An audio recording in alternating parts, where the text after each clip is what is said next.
छोटू की शरारतें, मुसीबत की नाक। छोटू एक बड़ा ही जिज्ञासु लड़का था। उसे नई नई चीजें देखना बहुत पसंद था।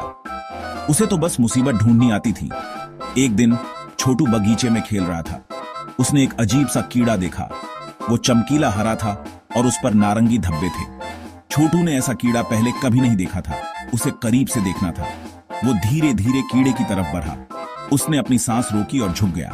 अचानक कीड़ा उछला। वो सीधा छोटू की नाक पर जा गिरा। छोटू चिल्लाया और पीछे हट गया।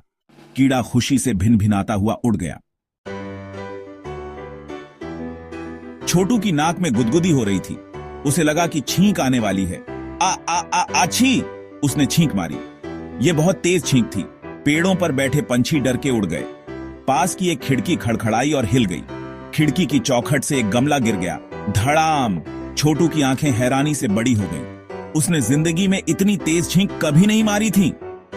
छोटू की मम्मी भागी भागी बाहर आई। ये क्या आवाज थी? उसने चिंता से पूछा। छोटू ने गिरे हुए गमले की तरफ इशारा किया। मैंने छींक मारी, उसने शर्माते हुए कहा। छोटू की मम्मी हंसने लगी। क्या जबरदस्त छींक थी, उसने कहा। अंदर आ, मैंने तेरे मनपसंद समोसे बनाए हैं। छोटू का पेट गुर्राया। उसे अपनी मम्मी के समोसे बहुत पसंद थे। वो कुरकुरे और मसालेदार आलू से भरे होते थे। वो अपनी मम्मी के पीछे पीछे अंदर गया। लेकिन जब वो किचन में पहुंचे तो उन्हें एक सरप्राइज मिला। समोसों की प्लेट गायब थी। समोसे कहां हैं? छोटू की मम्मी चिल्लाई। छोटू ने अपना सर खुजलाया। उसे लग रहा था कि वो जानता है कि चोर कौन है।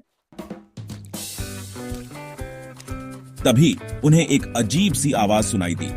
डकार! ये आवाज टेबल के नीचे से आ रही थी। छोटू का कुत्ता टॉफी झांक रहा था। उसका मुंह चूर चूर से भरा हुआ था। टॉफी ने शर्माते हुए अपनी पूंछ हिलाई। उसने सारे समोसे खा लिए थे। छोटू और उसकी मम्मी जोर जोर से हंसने लगे।